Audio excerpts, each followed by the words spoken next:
Hello friends, welcome to Learner's Planet. Friends, in this session we are going to discuss argument type of questions. You will be given an argument and you have to pick up the best assumption, right, out of the given options. So let's begin this session, and once again I would suggest you to see the question, pause the session and try to analyze it on your own, right? So this way you'll be able to practice. So let's see, first in the series, the following item asks you to pick up the hidden premises, that is assumption of an argument. Mark the best answer. Aryan was just elected president of the student senate, so he must be a senior. Now according to the argument which is given over here, Aryan has been elected as president of the student senior, so he must be a senior. That means a senior person can only be selected or elected as president of the student senate, right? Now we see the statement, the assumption over here. The first, only seniors can be member of the student senate. See here, there is no criteria of being a member of student senate. The criteria over here which seems from this argument is to be a president, the person must be a senior. To be a president of the student senate, the person must be a senior. For membership, there is no criteria defined. So we cannot assume this to be this from the given argument or from the given statement, right? So first is not valid or not accepted. The second one, only seniors can be president of the student senate. That's the same thing which I have explained just now. He was elected of the president of the students, so he must be a senior. That means only a senior person can be elected as president. So that's the correct assumption. Only members of the student senate can be seniors. Now that's like a very off the track thing. It's not at all implied from the given statement, or it is not, cannot be assumed, right? So we have just option 2 correct, that is the statement or the assumption 2 is correct. So that's second only. Okay, I hope you are clear. If these cabinets were built after 1975, they were not made of oak plywood. The statement above depends upon which of the following assumptions. See, what is my idea over here? If these cabinets were built after 1975, they were not made of oak plywood. That means after 1975 somehow the usage of oak plywood or the use of oak plywood has been stopped. Maybe any reason is there, it's not available, may is costly, or may it is not allowed, maybe it is not allowed, whatever. But from this statement it can be assumed that if anything is made after 1975, or any wooden furniture is made up, or any wooden cabinet is made up after 1975, it will not be of, or it will not be made up of oak plywood, right? After 1975, oak plywood is not being used according to this statement, right? Now let's judge one by one. All cabinets made after 1975 were made of oak plywood. This is just contradictory with what I am saying. After 1975, use of oak plywood is stopped, right? So this is just contradictory. So it cannot be accepted. All cabinets made in 1975 or earlier were made of oak plywood. Even it cannot be assumed, because here the speaker or the author is talking about just particular cabinets, these cabinets. He is not making a general statement about all the cabinets. So even it cannot be assumed, right? Only cabinets made of oak plywood were built in 1975 or earlier. See, this is also a generalized general assumption. Means what I mean to say, see over here he's talking about these particular cabinets. These are not made up of oak plywood, right? Now other materials may or may not be used to make cabinets. We cannot put any comment on that, right? Only cabinets made up of oak plywood were built in 1975 or earlier. It cannot be assumed from this statement, right? Now cabinets made in 1975 or earlier were made of the same thing.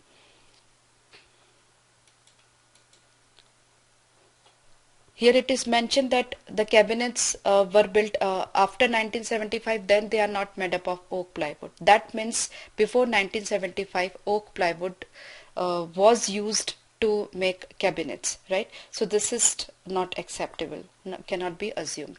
No cabinets made after 1975 were made up of oak plywood. Now this is the same thing which I was telling you, right? So no cabinets made after 1975 were made of oak plywood. So this is the best assumption of this statement, right? In these if these cabinets are made after 1975, they were not made of oak plywood. That means after 1975, use of oak plywood is stopped. Okay, so only this one is correct.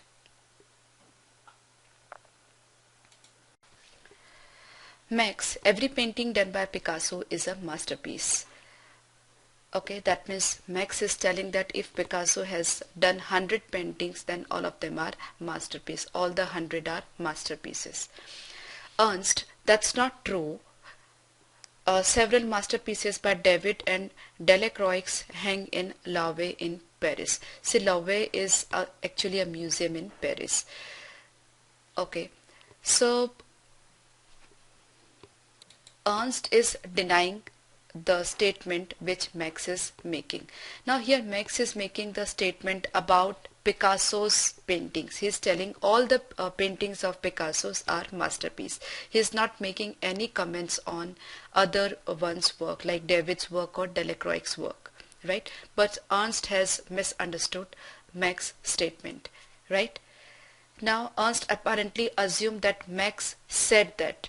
So what is assumed by Ernst, that we have to find out, right? That's clear that Ernst has assumed, misinterpret Max's words, but what did he assume, that we have to find out. Now let's read the statement made by Ernst once again. That's not true. That means he's telling Mr. Max, you are not true or you are wrong, right? Even work by David and Delacroix is there in Louvre Louvre, Paris, right? So if you are saying that all the paintings are Picasso are masterpieces, don't forget the ones by David and Delacroix also. So he assumed that in Louvre, Paris, only the work by Picasso is there, right? So his assumption, only masterpieces by Picasso hang in Louvre, right? That is a misinterpretation done by Ernst. Though we know Max has said just every painting done by Picasso is a masterpiece, he has not put up any comment on others' work, right?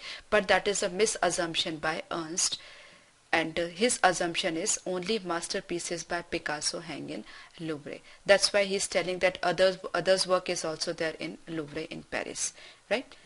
I hope you are clear. So the third option is the correct one.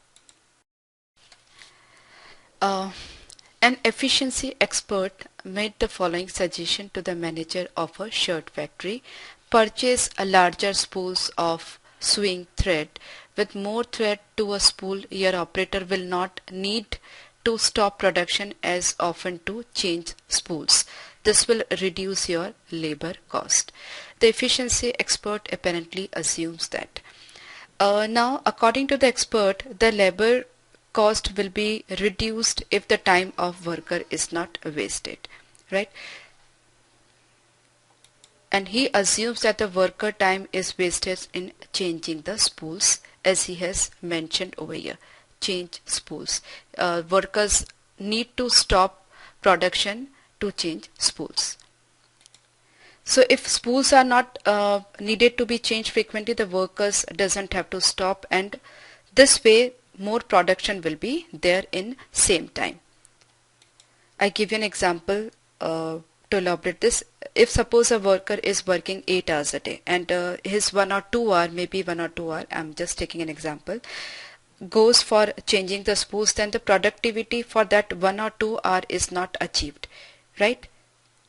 So here hour of the workers are fixed, So if 1 or 2 hours is going in changing the spools, the productivity is reduced according to this efficiency expert.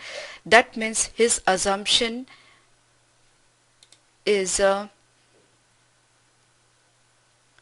workers in the factory are paid by the hour rather than on a piece work basis. That's why he is insisting upon larger spools, so the workers time can be saved. Okay, and more productivity can be achieved. So the third option is correct. Now, the continuing and increasing reliance on computers represents a serious threat to the privacy of individual. Recently, we have seen numerous examples of teenage and other hackers breaking the security codes of stores and banks and obtaining sensitive financial information of customers. The argument above depends upon which of the following assumptions. Now listen to me carefully. The author or speaker is clearly indicating that over-reliance on computer or increasing reliance on computer is a threat to individual privacy. He has even mentioned some examples where hackers or teenagers who are able to break the security codes of stores and banks, and thus they are able to obtain the financial information of customers. Now what does it mean? That means somewhere in his mind there is a fear that absolutely perfect security system cannot be built, or there doesn't exist a security system which cannot be broken by this hackers and teenagers, or this sort of security system cannot be developed. Somehow hackers will be able to break or crack the security codes, right? So here we can see it is not possible to develop a security system for a computer that cannot be broken. It can be easily assumed, as I have just explained you. Now if we talk about the first one, people who obtain sensitive financial information about others will not share it. Now it is not relevant at all. Here the concern is breaking up of security codes. Whether the data is shared or not shared, that's a different question. Even if it is not shared, then also that really doesn't matter, because it is broken, that it will be used to steal the financial information of the customer, right? So first is not assumed from the statement. The third one, computers are not more efficient than other system of record keeping. Here the speaker or the author is not putting any question on efficiency or usability, or I can say importance of computers in keeping the records. He's just concerned about over-reliance or the increased reliance on computers, and because of that the financial informations of the customer are being stolen. Okay, so here only second one is the correct assumption. Okay, the first and third are not implied from the, cannot be assumed from the given statement. Okay, I hope you are clear. In an extensive study of reading habits of magazine readers, it was found that an average of 4 to 5 people actually read each copy of the most popular weekly news magazine. On the basis, we estimate that 12,000 copies of Poets and Poetry that are sold each month are actually read by 48,000 to 60,000 people. That means here the speaker or the author, we can say, is making a very generalized statement, right, which is really true for a particular class. Here we can talk about a famous class, famous news magazines, right? And this, in general, this way only the reach estimation of magazine can be made. She is telling on an average 4 to 5 people actually read each copy of most popular weekly news magazine, and he is making this generalized statement, and he is, by this way he is trying to estimate the reach of Poets and Poetry, right? If 12,000 copies are being sold every month, that means around 48,000, yeah, from in the range 48,000 to 60,000 people are reading this magazine Poets and Poetry, right? Let's see the the estimates above assumes that individual magazine readers generally enjoy more than one type of magazine. Friends, here the speaker is talking about the reach of this particular magazine. He is not talking about any sort of enjoyment related to magazine, right? He is talking about reach. So this assumption is not valid. Most of the readers of poets and poetry subscribe to magazine.